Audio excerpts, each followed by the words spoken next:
안녕하십니까. 지금 부산에서 다시 서울 올라가는 길입니다. 사실은 부산이라기보다 부산 신항 가덕도입니다. 가덕도에 있는 오피스텔, 왜 제가 이제 유료 영상을 올려드렸었죠. 가덕도에 부산 신항 근처에 오피스텔 물건 제가 이제 사러 간다고 그래가지고 이제 다 같이 사보자, 이거 괜찮다 이제 말씀드렸었죠. 그래서 이제 제가 가덕도 원정대를 결성해가지고 몇 명이서 이제 사러 갔어요. 그래서 총 9채를 샀습니다. 저는 3채. 저는 더 사고 싶었는데 떨어졌어. 몇 개 떨어지고 해가지고 이제 3채 샀고요. 같이 가신 분들도 이제 막 6개씩 쓰셨는데 6개 막 이렇게 몇 개 복수로 쓰셨는데 절반도 안 되게 낙찰이 됐어요. 아쉽죠. 더 사고 싶었는데 아무튼 그랬고, 그래가지고 걔네들 이제 좀 완전 새 거긴 하죠. 미분양 물건 경매로 산 거니까 완전 새 거긴 한데, 그래도 이제 화장실이 좀 타일이 들뜨고 이제 이런 거 있어가지고 그런 것들 좀 손보고 비밀번호, 현관 비밀번호 이제 배터리 새로 해가지고 바꾸고 이제 그러느라고 그렇게 했습니다. 그리고 네, 어제가 총선이었죠. 총선이었는데 완전 민주당이 압승을 했죠. 사실 근데 뭐 별로 바뀐 건 없어요. 저번 이 총선 전에도 원래도 민주당이 180석이었으니까 별로 바뀐 건 없습니다. 그래서 뭐 제가 영상을 지금 올리는 이유가 카톡들이 오더라고. 뭐 민주당이 뭐 이겼네, 망했네, 뭐 아니에요. 망한 거 아니에요. 저는 오히려 저 같은 중도인 사람한테는 사실 별 차이가 없는 거예요. 뭐 우리 저기 구독자분들이라면은 대부분 부동산 투자를 하시는 분들일 거고, 부동산 투자를 하시는 분들은 당연히 이제 보수적인 성향이 강하실 테지만, 저 같은 이제 그 중도인 입장에서는 뭐 민주당이 되나 국민의힘이 되나 뭐 정의당이 되나 상관없습니다. 뭐 사회주의 막 이렇게 막 그런 옛날에 뭐 이석기처럼 막 말도 안 되게 뭐 혁신 뭐 그런 뭐 혁명 어쩌고 저쩌고 막 하는 애들 있잖아. 그런 애들만 안 되면 돼. 지금 민주당도 괜찮고 국민의힘도 괜찮고 누가 돼도 괜찮습니다. 뭐 어느 당이 되고 어느 대통령이 돼도 대한민국 망하지 않아요. 뭐 옛날에 뭐 무현이 형이나 대중이 형님 계실 때 뭐 망했어요? 안 망했죠. 명박이 형이랑 그네 누네 있을 때 망했나? 안 망했잖아. 뭐 전에 제인이 형님 계실 때는 망했나? 안 망했잖아요. 대한민국은 안 망해. 그렇게 쉽게 망한 나라가 아니에요. 정치병 걸려가지고 막 뭐가 망한다는 둥, 어디 누가 되면 이민 간다는 둥, 그런 소리 할 필요가 없어요. 되게 바보 같은 거야. 우리는 정치인이 아니잖아. 우리는 표 장사를 하는 사람들이 아니기 때문에 정치인들이 하는 표 장사 노름에 놀아다 줄 필요도 없고, 그 어떤 당이 어떤 뭐라 그래야 돼? 어떤 정치를 할지를 예측하고, 우리는 그거를 그냥 잘 지켜보고 그거에 맞는 포지션을 취하면 되는 겁니다. 그리고 사실 우리처럼 이제 투자를 하는 입장에서는 민주당이 되는 게 더 이득이야. 진짜야. 이게 잘 생각해보면은 명박이 형이랑 그네 누나 때 집값이 올랐어요? 아니면은 저기 제인이 형님 때 집값이 올랐어요? 잘 생각해봐. 무현이 형님이랑 저기 대중이 형님 계실 때 그때 집값이 많이 올랐잖아. 왜 그러냐면은 이게 결국 제재를 한단 말이야. 그러니까 이제 보수 정권에서는 사람들이 이제 재산을 가지게 해야 돼. 보수 정권의 기조는 사람들에게 재산을, 특히나 집을 사게 만들어서 자기가 집을 가지게 되고 자기가 지켜야 될 재산이 있게 되잖아요. 그러면은 그 사람은 보수화가 돼요. 그리고 본인이 지켜야 될 게 없고 조금 더 뭔가 뭐라 그래야 돼, 혁명적인, 그러니까 이제 그 혁명이라는 게 뭐 북한의 그런 혁명 그런 거 말고 조금 더 포퓰리즘적인 그런 거를 하면은 본인한테 이득이 있거든. 재산이 없는 사람들한테는, 가진 게 없는 사람들한테는. 그렇기 때문에 민주당, 그러니까 진보당 입장에서는 사람들이 재산을 가지면 안 돼. 그렇기 때문에 보수당에서는 뭘 하냐면은 계속해서 공급을 합니다. 부동산 시장이 계속해서 돌아가줘야 돼. 그래야지 보수당에는 유리한 정책인 거고, 유리하다고 생각하는 정책인 거거든요. 그리고 이제 보수당의 기조가 그런 거고. 그래서 이제 그네 누나 때는 막 빚내서 집 사라, 집 사서 빚내라가 아니고, 아니지 뭐야, 아무튼 빚내서 집 사라라는 그런 구호도 있었잖아요. 그때 경제부총리인가 누가 그랬었잖아요. 빚내서 집 사라고. 그리고 나서 제인이 형님 때 어떻게 됐어? 집 사면은 죄인 취급을 했지. 그리고 나서 뭐 1주택자니 2주택자니 막 주택 수 가지고 막 뭐라고 규제를 하고, 그죠? 그리고 뭐 9억, 집값 9억까지는 돈 뭐 40% 빌려주고, 9억에서 14억까지는 20% 빌려주고, 14억 넘어가는 건 돈 안 빌려주고, 약간은 민주주의, 자유경제주의랑은 거리가 먼 그런 정책들을 했잖아요. 그리고 나서 전세 대출할 때는 돈을 어마어마하게 빌려줬지. 150%, 공시지가에 150%까지 빌려줬잖아, 전세 대출을. 그러니까 이제 어떻게 되냐면은, 자, 공급이 많아. 보수당일 때는 공급은 많아지면서 금융도 활성화가 돼. 그러면 집 사기가 쉬워지면서 집을 내가 막 여러 개를 골라서 살 수가 있게 돼. 그러면은 공급하는 입장에서도 이렇게 저렇게 해가지고 또 좋게 지어가지고 비싸게 분양하고 싶어해. 그게 이제 자유경제시장 논리죠. 막 그런 식으로 시장을 굴린단 말이지. 그러면서 이제 집을 못 산 도태된 사람들이 화가 나. 아니 나는 집이 없는데 저 새끼들은 집을 졸라 사네. 화가 나. 그래가지고 이제 민주당이 뽑혀. 민주당이 뽑히고 나면 어떻게 되냐면은, 민주당은 집이 없고 재산이 없는 사람들이 뽑아준 당이란 말이야. 그러니까 이제 그 사람들이 보기에 시원하게 복수를 해주던가 아니면은 규제를 해줘야 돼. 그래서 어떻게 하냐면은, 야, 집 짓는 거 그만 지어. 건설사 니네 적폐야, 나빠. 건설사 니네 이득을 너무 많이 남겨. 이런 식으로 해가지고 규제를 하기 시작합니다. 공급이 없어. 근데 그 전에 지어놓은 보수 정권에서의 집은 그래도 아직 많이 남아있어. 그런 애들이 늘 빌리라고 해. 집을 사진 못하고 대신 집을 빌려. 집 사는 데는 우리가 돈을 안 보태줄 건데, 빌리는 데는 우리가 엄청나게 지원을 해줄게. 그러면서 전세 대출을 엄청 해주기 시작합니다. 뭐 해외에서는 월세 뭐 그런 거를 더 장려를 해주겠죠. 자, 그렇게 해가지고 전세 대출이 뻥튀기가 되면 어떻게 해야 돼? 집값이 올라. 집값이 올라. 공급이 적은데, 공급은 이제 적어질 게 앞으로 보여. 근데 거기에 담보가치, 실사용가치 있잖아요. 전세를 들어가는 그 값어치는 계속 오르잖아. 왜냐면 전세 대출을 늘려줬으니까, 거기에 돈이 많이 들어왔으니까 전세 가격도 올라가면서, 전세 가격이 올라가면 어떻게 돼? 당연히 집값도 올라갑니다. 공급이 적은데 거기에 들어오는 돈은 많아지니까, 그죠? 그렇게 되면서 집값이 오르니까 이게 점점점 집값이 오르는 거야. 그러면 민주당에서는 어떻게 해야 돼? 집값이 오르면 안 되잖아. 집값이 오르면은 집 없는 사람들을 위한 그런 정책이 아니잖아요. 그러니까 어떻게 하냐면 규제를 하기 시작해. 그럼 규제를 하면은 어떻게 되냐면은, 사람들이 지금 아니면 집을 못 살 것 같아. 앞으로 규제가 영원할 것 같거든. 그러니까 지금이라도 빨리 사야 된다고 생각을 하는 거야. 규제가 영원할 거라는 착각에 빠져가지고. 그러면서 집이 계속 더 올라갑니다. 규제가 있으면 있을수록 집값은 올라가게 되는 거예요. 그거는 이제 경제 교과서에도 나와 있는 얘기죠. 결국 최종 소비자에게 모든 가격은 넘어가게 돼 있습니다. 최종 소비자는 누구야? 마지막으로 전세 들어간 사람, 전세 뻥튀기일 때 들어간 사람, 맨 꼭대기에서 전세 들어간 사람, 그런 사람들한테 그 가격이 전가되게 돼 있습니다.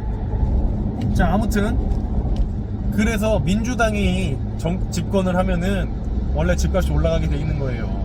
이게 뭐 잘됐다 잘못됐다 이런 걸 얘기하는 게 아니에요. 그런 가치 판단에 대해서는 여러분들 알아서 하시고, 저는 어떻게 할 거냐면은, 아 그래, 그러면 집 사 모을 시기는 더 길어졌고, 민주당이 다수당을 차지했으니까 취득세가 감면되기로 한 것들도 앞으로 훨씬 더 기약 없이 늘어질 거고, 앞으로 공급 사이드 부분에서도 훨씬 더 공급하는데 기약 없이 늘어질 거고, 그죠? 여야가 싸울 테니까. 그러면 우리 같은 경매하는 입장에서는 사서 모을 시간이 더욱더 길어진 거고, 그리고 원기옥이 쌓이면 쌓일수록, 그렇게 공급이 부족해지면 부족해질수록 나중에 금리가 내려가고 공급이 부족해지면은 집값이 폭등할 가능성이 점점 올라가고, 그죠? 이렇게 되면은, 이렇게 생각을 해보면은 민주당이 이번에 총선을 이긴 게 우리한테는 아주 호재다. 민주당 화이팅. 그죠? 아니 뭐 그럴 수 있습니다. 뭐 이거는 각자 생각하기 나름인 거니까. 다들 지금 부동산 투자하시는 분들 자꾸 그렇게 안 좋게 생각하시는데 아니에요. 오히려 좋은 거예요. 지금 민주당이 아니고 보수 정권이 다수당을 차지했으면은 취득세 이제 풀어줍니다. 12%에서 6%로 풀어주기로 약속했었죠. 근데 그게 지금 소급 적용돼서 하겠다고 약속을 했었지만 아직도 국회 통과가 안 되고 있죠. 발의조차 안 되고 있죠. 자, 아무튼 간에 그것도 늘어지게 생겼고요. 취득세가 늘어지면은 앞으로 저거 미분양 주택들 다주택자들은 더 이상 들어오지 못하는 시장이 되는 거고요. 물론 이제 막 어디 막 뭐 핀셋 규제 했던 것처럼 뭐 핀셋 규제 해제 뭐 이런 식으로 해가지고 어느 지방에 뭐 미분양된 물건 아파트에 대해서는 취득세도 감면해주고 뭐 양도세도 감면해주겠다 이제 이런 정책 나올 수도 있어요. 아니 나올 가능성이 크죠. 근데 그런 거 나오면 뭐합니까? 거기 투자 가치가 있냐고요. 투자 가치가 없으니까 미분양이 난 건데 거기에 그렇게 감면을 해준다고 투자 가치가 있겠냐고요. 뭐 있을 수도 있지. 그래서 들어오는 사람도 있을 수도 있는데 그래가지고는 미분양이 절대 해결이 안 됩니다. 미분양이 해결이 안 되면은 그게 건설사의 문제는 뿐만이 아니고 거기에 뭐 완공 후 미분양이면 그나마 괜찮을 수 있는데 미완공 상태에서 미분양으로 이제 막 건설사가 파산하면은 거기에 집 들어간 사람 어떡할 거야. 거기에 선분양 들어간 사람 어떡할 거야. 그런 게 문제가 되는 거예요. 그런 게 진짜 문제가 되는 거죠. 그러니까 전세 사기는 사실 문제가 아니야. 왜냐면 전세 사기는 본인들이 다 알아볼 수가 있었고 대부분 담보 가치를 계산을 잘못해서 전세를 깡통 전세를 들어간 사람들이 전세 사기라고 하는 거잖아. 그거 전세 사기 아니죠. 전세 사고죠. 그냥 채무 불이행인 거죠. 그건 전세 사기가 아닌데 이렇게 선분양들은 이거는 진짜 사기일 수가 있어. 왜 이게 사기냐면은 선분양 할 때 돈 넣을 때 어떻게 했어? 이거 완공해가지고 집 잘 짓기로 약속한 거잖아. 근데 그거 그렇게 안 했잖아. 그러면 그거야말로 그건 사기거든요. 그러니까 선분양이 사실 이건 사기인 거야. 내가 맨날 얘기하지. 전세 사기는 사기가 아니야. 대부분 사고야. 채무 불이행이야. 형사가 아니고 민사라고. 사기는 형사잖아요. 기망행위가 있었어야 되잖아. 계약할 때. 근데 이 선분양 같은 거는 사기라니까. 사기. 이 새끼들 이거 약속 끝까지 안 지키잖아. 이거는 사기라니까. 이게 아무도 없는 거에서 아무것도 없는 상태에서 그냥 이렇게 돈을 받아 버리는 거잖아. 사실은 선분양은 이거 진짜 좀 웃긴 제도야. 선분양 하려면은 그 선분양 하기 위해서 뭐 보험이라도 좀 가입해 놓든가 그래가지고 이 선분양을 제대로 못하게 해야 돼. 그래야지 좀 우리나라 부동산 시장도 좀 잘 잡히고 할 거거든요. 이 선분양이 문제인데 아무튼 그렇습니다. 그래서 그 얘기를 하고자 하는 게 아니고 지금 뭐 총선 때문에 어떤 사람들은 굉장히 신났을 수도 있고 어떤 사람들은 굉장히 침울해 하시고 있을 수도 있는데 잘 생각해보면은 변한 게 없다. 그저께랑 오늘이랑 변한 게 없다. 민주당이 다수당을 차지하는 거는 180석 정도 차지하는 거 크게 달라지지 않았다. 그러니까 우리는 우리 할 일을 계속해서 해나가면 되는 거라고 생각을 합니다. 그리고 우리의 약속의 시간이 언제라고 얘기했죠? 2026년이라고 말씀을 드렸었죠. 2026년에 뭐 아시를 가보든 뭐 어디를 가보든 공급 사이드에 공급 봐봐요. 공급 거의 제로에 가까워요. 우리가 이 데이터가 생기고 나서 역대 최저의 공급 수량이 예정돼 있어요. 그러면은 이게 2026년까지 집값이 떨어질지 혹은 보합할지 혹은 오르고 있을지 그거는 모르겠어요. 2026년까지는 모르겠는데 2026년부터는 있잖아요. 무조건 오릅니다. 무조건 올라요. 떨어지다가도 오르고 오르다가도 오르고 보합하다가도 올라요. 무조건 오르는 거예요. 이게 어떤 자산도 수요 공급에는 이길 수가 없습니다. 수요 공급에는 이길 수가 없고요. 그래가지고 이제 인구 감소 얘기하는 인간들 엄청 많아요. 인구 감소, 그놈의 인구 감소 좀 얘기하지 마. 병신 같은 소리 하고 있어. 그러면은 인구 감소 때문에 우리나라 집값이 빠질 거라고 생각하는 인간들은 있잖아요. 저기 아프리카나 동남아에 인구 증가 엄청 폭발적으로 되고 있는 데 있죠. 거기 가서 부동산 투자하라 그래. 그러면 되잖아. 엄청 병신 같은 소리야. 인구 감소 얘기 좀 하지 마. 인구 감소 얘기 좀. 인구 감소는 수요 단에서 인구 감소는 분명히 부동산이 상승할 요인이 아니라는 거는 분명한데, 이게 자산 가격에 있어서요. 자산 가격에 있어서 자산의 값어치가 상승 하락은 수요인데, 정확히 말하면 수급이야. 수급. 돈이 들어오느냐 안 들어오느냐, 대한민국에 돈이 들어오느냐 안 들어오느냐, 이게 중요한 거예요. 그러니까 물론 인구가 감소가 되면은 지방도시 같은 데는 소멸하겠지. 그런 데는 돈이 들어올 가능성이 없잖아. 돈이 들어오지 않으면은 그런 데는 뭐 인구 감소가 안 되더라도 하락하는 거야. 58년 개띠가 우리나라 무슨 박사님이 얘기하시는 58년 개띠가 우리나라에서 가장 베이비 부머 세대라고, 가장 인구가 많았던 세대라고. 그때 있잖아요. 그러면은 58년 개띠 세대들이 사회생활을 하던 8, 90년대가 가장 부동산이 화랑장이었긴 하죠. 근데 그때 이런 데 가봐. 강원도 태백 이런 데 가봐. 그 당시에 태백은 원래 우리나라가 석탄 캐고 이럴 때, 태백 이런 데들은 나름 거기가 되게 활성화된 그 공업 도시였다고. 근데 2000년대 들어가지고 거기 어떻게 됐어? 망했어. 2000년대 뭐 IMF 끝나고, 그리고 2008년 이후 뭐 금융위기 끝나고 이럴 때 막 부동산 폭등장 올 때 있잖아요. 폭등장 올 때 태백에 폭등했냐고. 그런 데는 폭등 안 해. 왜? 돈이 안 들어오니까. 인구가 늘던 뭐 돈이 많아지던 뭐 어찌됐던 걔 지랄이 났던 간에 돈이 안 들어오면은 그 지역은 빠질 수밖에 없고, 인구가 감소되고 뭐 어쩌고 저쩌고 걔 지랄 났던 간에 거기 그 지역으로 돈이 들어오면은 거기는 이제 그렇게 오르는 거야, 집값이. 그래서 우리나라가 삼성전자가 뭐 현대자동차가 하이브가 BTS가 외화를 엄청 벌어오잖아요. 아니면은 우리나라가 투자 가치가 있어서, 관광할 가치가 있어서 중국 애들이 뭐 동남아인들이, 미국인들이, 캐나다인들이, 외국인들이 우리나라에 부동산에 투자를 한다? 그러면 집값 오르는 거예요. 인구 감소 같은 얘기 좀 하지 마. 병신 같은 얘기 좀 하지 마, 제발. 그 인구 감소 얘기하는 사람들 중에 가끔 됐어. 비난은 여기까지 하고, 비난은 사석에서 할게요. 어떤 병신 같은 얘기하는 인간들이 너무 많은데, 그런 비난은 사석에서 하겠습니다. 아무튼 2026년부터는 일단 수급은 많아질 거예요. 왜냐면은 금리가 떨어질 거잖아. 우리나라의 수급이 왜 줄었어? 돈이 왜 줄었어? 금리가 올라갔잖아. 금리가 어디 특히 금리가 올라갔어? 우리나라, 미국 금리가 올라갔죠. 자, 여러분 아비트리지 거래라고 들어봤습니까? 아비트리지 거래?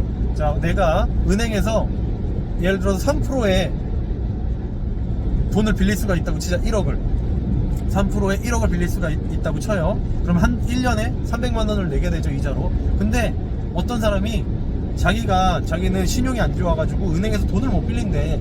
그러니까 뭐 10억짜리 아파트에 근저당을 걸어줄 테니까 선순위로 1억을 빌려달래. 안전하죠. 근데 이자로 5%를 주겠대. 그러면 나는 은행에서 1억 빌려서 이 사람한테 1억 빌려주면은, 나는 아무것도 1억을 빌려줬으니까 내 은행은 그냥 빵인 거야. 그대로죠. 포지션은 그대로야. 근데 나는 여기서 3%의 이자를 내고 이 사람한테 5%의 이자를 받아. 그러면은 1년에 200만 원의 차이가 생기지. 1년에 2%의 차익이 생기잖아요. 그걸 아비트리지 거래라고 해요. 그 금리 차익으로 이렇게 돈을 벌어가는 거. 자, 그러면은 미국 금리가 지금 5점 몇 프로냐? 또 까먹었다. 우리나라가 3점 몇 프로잖아요. 금리 차이가 거의 2% 가까이 발생한다고. 그리고 달러가 안전해? 아니면은 원화가 안전해? 달러가 안전하지. 달러가 안전한데도 달러 금리가 세. 그러면은 외화가 다 미국으로 넘어가게 돼 있어. 당연한 거예요. 그래가지고 이제 금리 차가, 우리나라는 언제나 미국 금리보다 한 0.5% 정도는 높게 유지해야 되는 게, 우리나라는 수출 수입을, 우리나라 인건비 장사하는 나라잖아. 원자재 수입해서 가공해서 수출하는 그런 나라잖아요. 그죠? 그러니까 뭐 반도체도 그렇고 자동차도 그렇고 뭐 건설도 그렇고 원자재 수입해서 가공해서 파는 나라. 그게 우리나라란 말이야. 인건비 장사하는 나라예요. 인건비 장사하는 나라. 그렇기 때문에 이 환율이 엄청나게 중요한 건데, 그 환율이 지금 미국이 보다 우리나라가 2%나 낮으니, 워런 버핏 아저씨가 이렇게 얘기했거든요. 금리는 중력과 같아서 돈은 금리가 높은 곳으로 흘러간다. 당연한 얘기죠. 아니, 100만 원을 넣으면은 한국에선 3만 원 주는데 미국에선 5만 원 줘. 미국 시장이 더 튼튼해, 한국 시장이 더 튼튼해. 미국 시장이 더 튼튼하잖아. 근데 미국 시장이 더 금리를 많이 준대. 그럼 다 미국으로 가지. 지금 그래가지고 미국 주식시장 봐봐. 금리가 이렇게 높은데 막 신고가 치고 있잖아. 그게 지금 모든 전 세계 돈들이 다 미국으로 흘러 들어가서 그래요. 수급이 깡패되니까. 얘기하면 한 2시간 해야 되니까 뭐 더 하기는 좀 그렇고. 자, 그러면 우리나라도 수급이 줄어든 상태잖아. 미국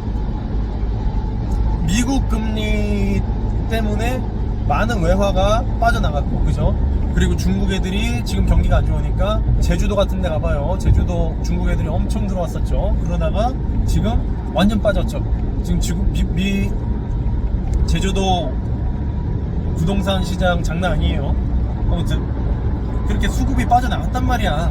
돈이 우리나라에서 많이 빠져나갔고 은행으로 들어갔고 금리가 높으니까 사람들도 돈을 안 써. 수급이 없는 거야. 그러니까 이제 그래서 집값이 떨어진 거예요. 2023년에 그래서 집값이 떨어진 거고 2022년에 2023년에 그래서 떨어진 거고요. 그러면은 수급과 공급인데 공급은 적어져. 엄청 오를 요인이죠. 수급이 풀려. 이제 돈이 돌기 시작해. 그런 거는 또 오를 이유야. 그 두 가지가 합쳐지면 오르는 거거든요. 근데 이제 코로나 2019년, 2020년, 2021년 이때는 코로나 때 너무 수급이 많이 풀렸어. 그때 공급도 많이 풀렸었는데 그렇게 많이 풀린 건 아니지만 아무튼 공급이 많은 편이었어. 한국 시장에서도. 왜냐면 명박이 형이랑 그네 누나 때 풀어놓은 공급이 2019년, 20년에 분양하는 애들, 그러니까 분양이 아니고 입주하는 애들이 많았거든. 그래가지고 공급은 많은 상태였는데 워낙에 그때 코로나 유동성으로 인해가지고 수급이 워낙 많아지니까 가격이 뻥 튀기가 된 거잖아요. 아무튼 그랬던 거예요. 그래서 수요 공급에 이길 수 있는 자산은 없고요. 앞으로 2026년 되면은 금리는 반드시 떨어져 있을 거고 미국 금리가 떨어지는 게 중요합니다, 여러분. 한국 금리 뭐 그런 건 당연히 중요하지. 뭐 전세 대출이 어쩌고 저쩌고 한 개인이 내는 금액이 어쩌고 저쩌고 이것도 당연히 중요한데 우리나라에 돈이 얼마나 들어오느냐야. 우리나라에 돈이 얼마나 돌고 있느냐, 그게 문제거든요. 우리나라에 근데 지금 돈이 안 돌고 있으니까 그게 문제라는 얘기죠. 근데 그거는 저는 돈이 안 돌고 있는 지금 상황이 조금 오랫동안 지속됐으면 좋겠어요. 그래야지 내가 좀 많이 모으지, 집을 무피로다가. 그래서 이제 미국 금리가 풀리고 돈 들어오고 그렇게 되면 어떻게 돼? 환율 떨어져. 지금 환율이 엄청 높죠. 환율이 왜 높아? 달러가 어떻게 됐어? 귀해졌죠. 왜? 아까 얘기했지. 금리 차가 많이 발생하기 때문에 미국으로 달러가 많이 외국으로 빠져나갔어요. 외화가. 그러면은 달러가 귀해졌지. 우리나라에서 달러가 귀해지면은 달러 값어치가 상승하죠. 그래서 달러 환율이 높아졌죠. 그죠? 쉽죠? 이거 이렇게까지 쉽게 설명해 주는 사람 없어. 자, 달러가 그래가지고 값어치가 올랐어. 그죠? 그러면은 외국인들이 들어오기가 힘들어요. 달러가 이렇게 올랐으니까. 근데 이제 미국의 금리가 떨어져서 우리나라 금리랑 비슷하거나 혹은 우리나라 금리가 더 많아지면은 외화가 들어오면은 어떻게 되냐면은 주식시장이나 우리나라 금리도 떨어질 수도 있고 유동성이 확대되는 거예요. 확대. 1, 2조 수준이 아니고 수십조, 수백조는 오바다. 미안합니다. 아무튼 그렇게 이제 유동성이 확대돼. 유동성이 확대되면은 우리나라에 돈이 많아져. 근데 공급할 데가 없어. 공급이 없어. 부동산 공급이 없어. 그러면은 들어와서 써줘야 되는 돈들이 자산 가격을 뻥튀기 시킨다고. 그래서 제가 2026년이 약속의 시간이라고 말씀을 드리는 거예요. 이게 금리가 어떻게 되느냐에 따라 가지고 2024년 5년에 뭐 부동산 가격이 어떻게 되겠다, 이제 그거에 대해서는 제가 얘기를 못 하겠지만, 엄청 움직이네. 아무튼 그거에 대해서는 제가 말씀을 못 드리겠지만 2026년에 수요와 공급이 둘 다 상승 사이클을 그리는 2026년이 오면은 우리나라 부동산 값은 무조건 올라 있을 겁니다. 무조건. 그러니까 이제 민주당이 지금 총선에서 이긴 거를 기회로 삼아서 더욱더 제가 지금 얘기하고 있는 거, 값어치가 있는 부동산을, 값어치가 있다는 건 핵심 지역이어야 돼요. 핵심 지역이라고 해서 꼭 강남 3구, 강남 서초 송파 용산 이런 데 말하는 게 아니고 수도권의 역세권 혹은 광역시에, 여기 있는 광역시는 역세권, 그게 아니라면은 그래도 이제 도심 지역, 그런 곳에 풀피 혹은 무피가 날 수 있게, 그러니까 전세 그것도 이제 지금 뻥튀기 된 게 거의 다 뻥튀기가 사라졌잖아요. 그것도 잘 감안해서 그런 곳에 무피로 투자해서 많이 모아놓으면은 이거는 패배할 가능성이 거의 없다, 실패할 가능성이 거의 없다 라고 생각을 합니다. 여기까지 하고요. 이제 좀 여러분들도 좀 사보셨으면 좋겠네요. 네, 여기까지 할게요.